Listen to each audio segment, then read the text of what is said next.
Caitlin, CEO of Specialist Adventure Travel Company, London. Divorced, one son. Caitlin is in her 60s. Helen, also in her 60s. Widowed, Helen is a retired director of the RSPCA charity for the southwest of England. Setting and time, Caitlin's Docklands apartment, Sunday night. Lizzie Wilson got groped at a Photoshop for NXS. Clue was in the name. She dropped him with a groin kick. Beautiful. A classmate of mine, Frances Wilton, when we were 14, yeah? Our history teacher, Mr. Davies, pinned her against the wall in the art supply room. She escaped by jamming a stick of charcoal up his nose. Impressive. Precision.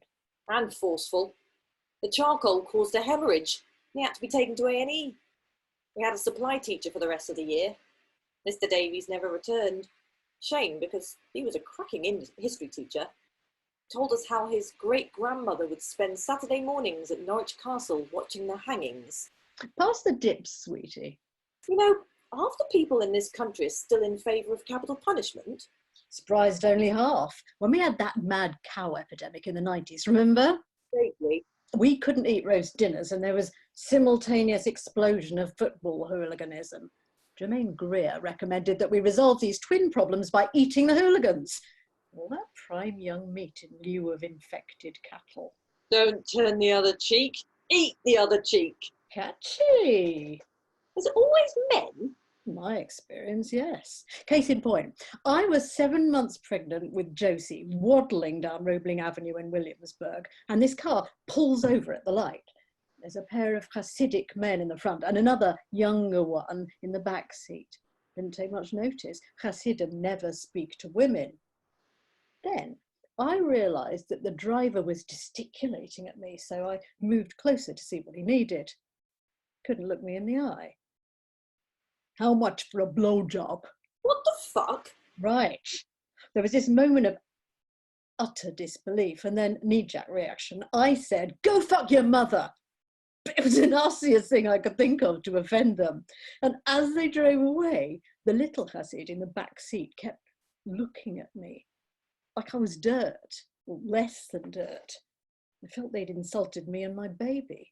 Given the chance, I'd definitely have done some die-hard retribution shit that day. You blocked them with your words, Helen. Ran interference with your little potty mouth. Conjured up a vision of their mother's holy vajijat. Oh, Katie, don't say vajija. Sounds like a cheese slice. Burger? Scottish wild food documentary. Cunty love button? Better, but still... Why do men name their dicks? I don't know any woman who'd name her vagina. My sister used to call her vagina her woo. She reckoned that women were men with woo, that we were all woo men. Oh, woo is so sweet. Hey, top up. We're slacking. Got to finish this lot by midnight. Then 12 hours of nil by mouth for Helen. Now, that was a very, very sad film. We're not doing sad, Helly. We're doing angry.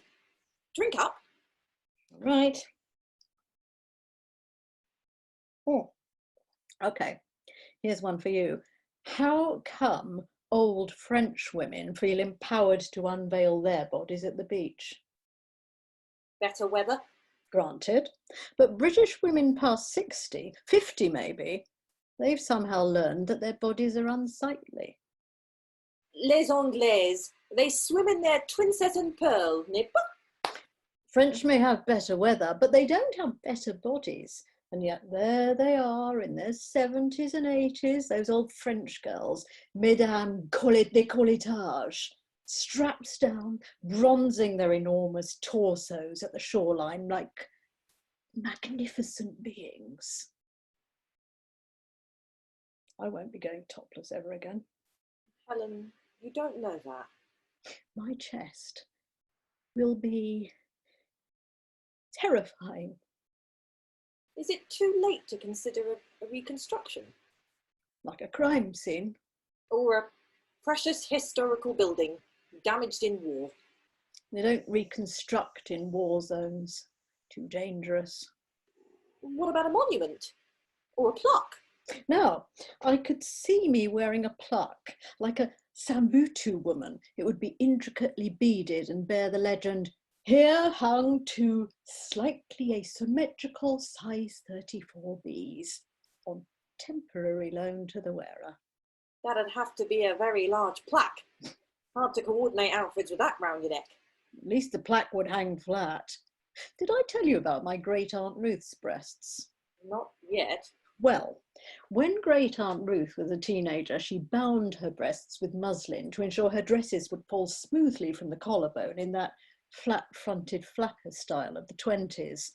All that prolonged bondage destroyed her memorial structure.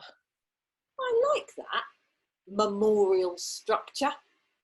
Mama Memorial. I suppose it was like foot binding, except rather than crippling her, it just left her flat-chested for the rest of her life, stuck with that one silhouette, that one style of dress, forever. Cautionary tale. If you're going to disfigure your body for fashion, you better make damn sure it's for a timeless fashion. More wine.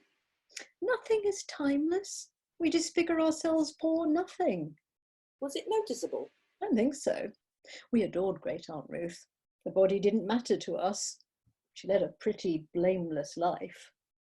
That won't be my epitaph. The graffiti on my grave will read, "I blame Caitlin Perkins for everything. It's all her fault."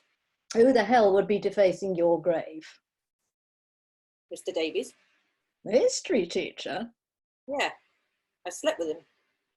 The pervy history teacher? Yes, I told the head. You told the head what? I told the head teacher, Mrs. Moswell. An absolutely despicable and mean woman who should never have been let loose near children or small animals. I told her I'd slept with Mr. Davies and that I'd done so willingly. I emphasised that I was, complicit, I suppose. And that if he hadn't tried it on with Frances Wilton, I wouldn't have said anything. Talk about looking at someone as though they were dirt. She looked at me like I was dog shite. Jeez, how awful. Yeah.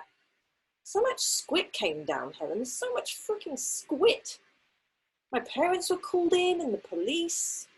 I remember they sent me to this specialist psychiatric social worker who was very fat. I mean, really obese.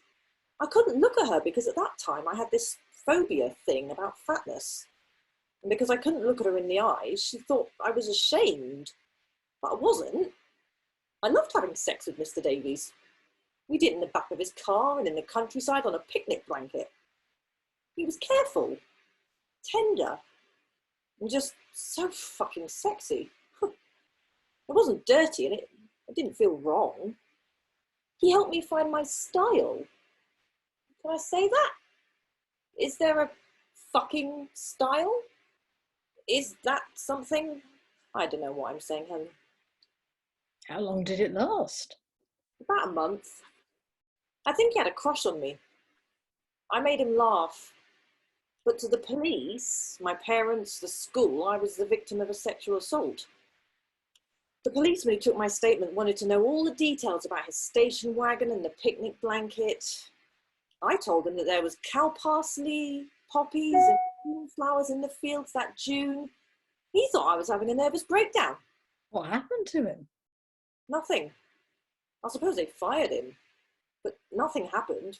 1970, maybe he got a caution or a fine. Bloody hell. Jeez, what a downer. I shouldn't have turned down that dark alley. Ugh. Pass me a bottle. And everyone knew? Of course.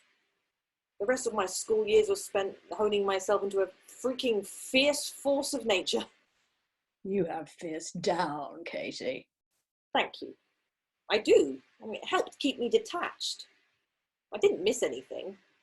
By sixth form, most of the girls in my year were having age-appropriate relations, which meant every Friday and Saturday they got blind drunk in order to get laid by some pimply-ass boys. Getting laid, like a bloody paving stone. You know, I didn't drink once with Mr. Davies. Not a drop. We didn't need to. What you did was wrong, though. He didn't harm me. But what he did was wrong. You were only 14. I only regret the fallout. I wouldn't have missed Mr. Davies for the world. I need to get a wee bit more smashed. Oh, God, what a shit friend I am. Sorry, Helen. I think alcohol depresses me. One more. Yeah, go on then. Caitlin, I feel a commemorative toast coming on. About time. Allow me. We're gathered here tonight to celebrate and bid the fondest of farewells to Helen's outstanding breasts. Helen? To my breasts, I just want to say thank you. Thank you for always being there for me. Through every decade, you made everything hang better. To Helen's breasts. And I love you, both of you, an awful lot. Apparently you're not alone there, Helen. I hear they've been greatly admired in their time. Indeed they have.